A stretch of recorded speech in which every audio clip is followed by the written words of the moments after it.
Welcome to Sushmita's maths class.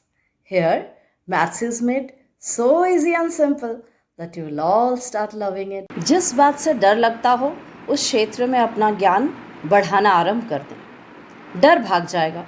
डर सदैव अज्ञानता से उपजता है।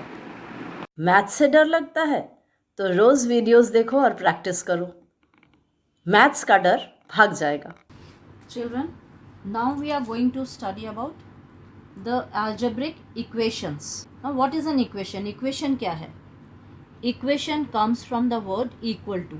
For example, अगर मैं ये लिखती हूँ 6y plus 8. This is an expression and this expression has two terms. But this is not an equation. If we want to make it equation, we have to put something on the other side of equal to. So let's write 32. अब ये है unknown quantity, we have to find out the value of y. ये equation solve करेंगे तभी y का value find out कर सकेंगे. तो let's see the value of y. पर इक्वेशन सॉल्व करने से पहले we have 3 methods of solving equation. First method is trial and error. इस मेथड में हम हर बार एक एक नंबर y पे रख कर देखेंगे कि कौन से नंबर पे ये इक्वेशन सेटिस्फाई होता है. मतलब यहाँ y का कौन सा वैल्यू रखेंगे तो वो 32 के बराबर आएगा, इक्वल टू 32 होगा. नेक्स्ट जो मेथड है उसे कहते हैं systematic method.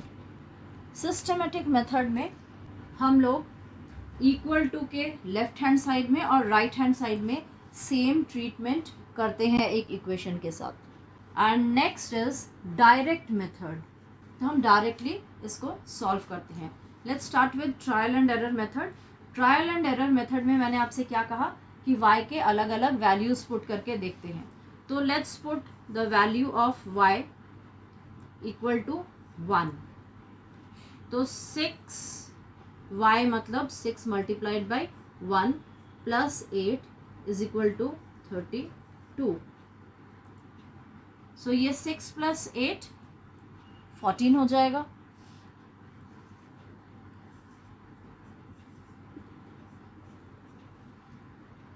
So this does not satisfy the equation. Next हम क्या करते हैं? We will take y is equal to 2. So 6 into 2 plus 8 is equal to 32. So 12 plus 8 is equal to 20. This also does not satisfy the equation. इसके बाद हम ले लेते हैं y is equal to 3. So 6 into 3 plus 8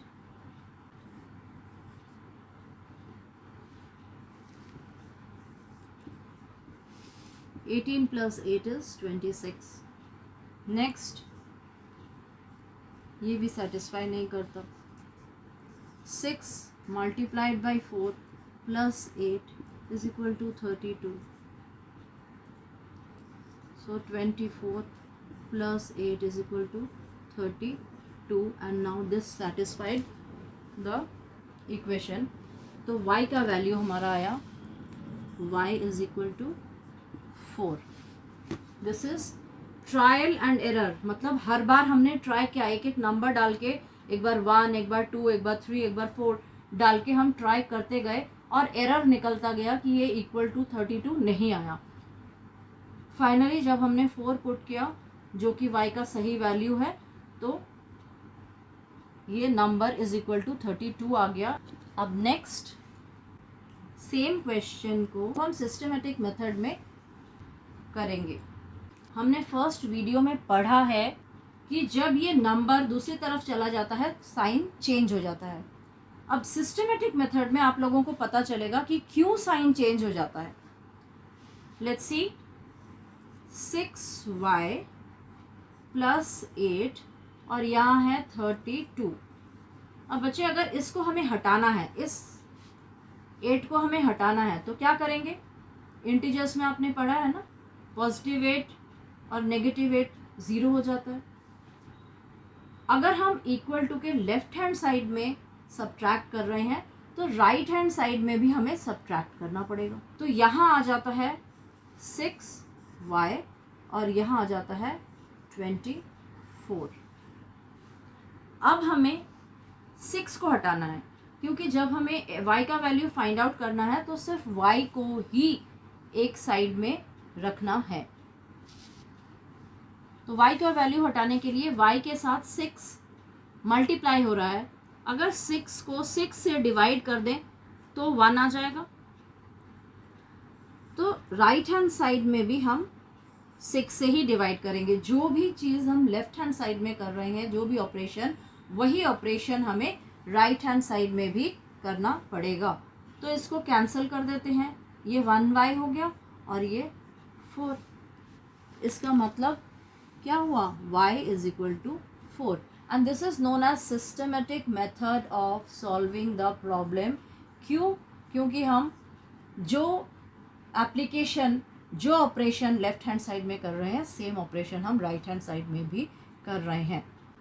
अब हम करेंगे third method, direct method. अब डायरेक्ट मेथड में हम शो नहीं करेंगे कि हम क्यों यहाँ -8 कर रहे हैं, वहाँ भी -8 कर रहे हैं। हम सिंपली 8 को दूसरे साइड में ले जाएंगे और इसका साइन चेंज कर देंगे। In this method, we just shift the numerical value from one side to the other and change the sign. That is, plus becomes minus, minus become plus, divide becomes multiply and multiply becomes divide.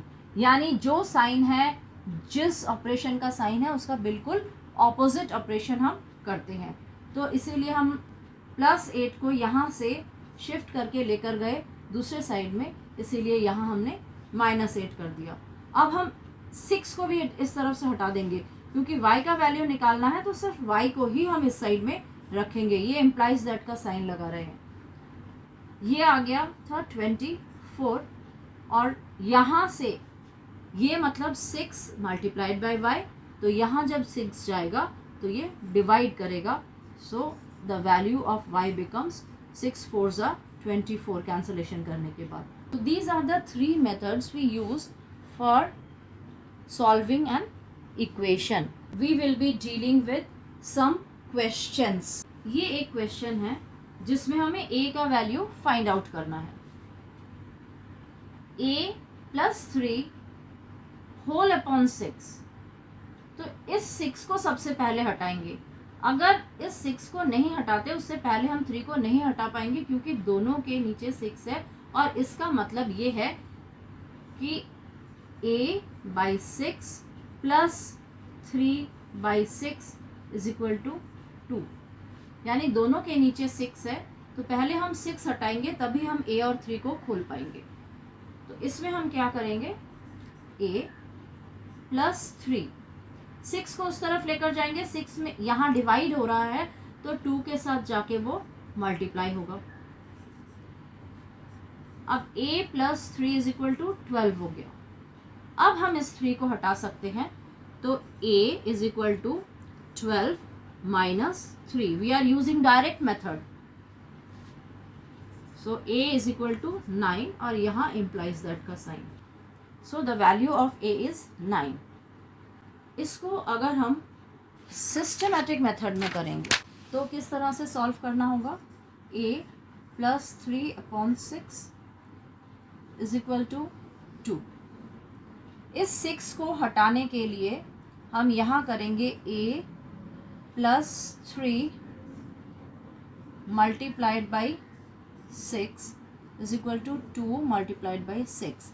ये cancel हो गया, तो यहाँ रह गया a + 3 = 12। So a + 3 - 3 and 12 - 3, so a = 9. Children, let's solve some questions. See, the first question says, what is the numerical coefficient of this number, that is 8 p q r, numerical coefficient. So dealing with number, this is 8, because the factors are 8 into P into Q into R. This is 8 representing the number, so the answer is 8 is the numerical coefficient of 8 Q P R. Next, coefficient of x in 7y square plus 3x. See, we don't have any x in this term, but we have x in this term, so coefficient of x is 3. 3 is the coefficient of x. Here this is 9xy plus 23xy square. We have to find out coefficient of x. So the coefficient of x is 9y plus 23y square.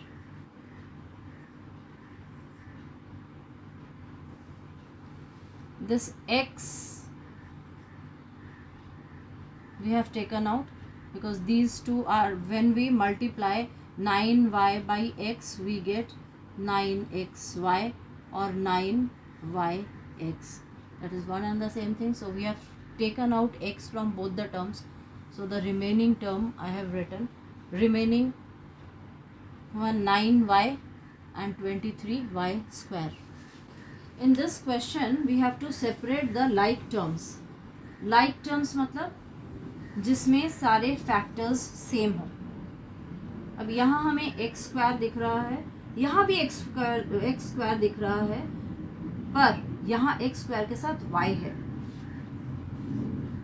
तो हम पहले लिख लेते हैं x square एक है, ये है एक्स स्क्वायर वाई. इसमें हमारे पास एक्स स्क्वायर है, न्यूमेरिकल वैल्यू है, यहाँ भी न्यूमेरिकल वैल्यू है, इसका मतलब है 1x स्क्वायर, और ये इसके साथ ये लाइक टर्म हो जाएगा 3x square. Next x square y, यहाँ भी x square y, so 7yx square. इसके साथ कोई भी लाइक टर्म नहीं है.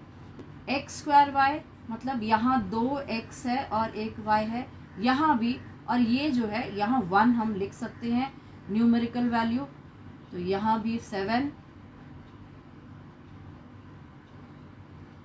2x है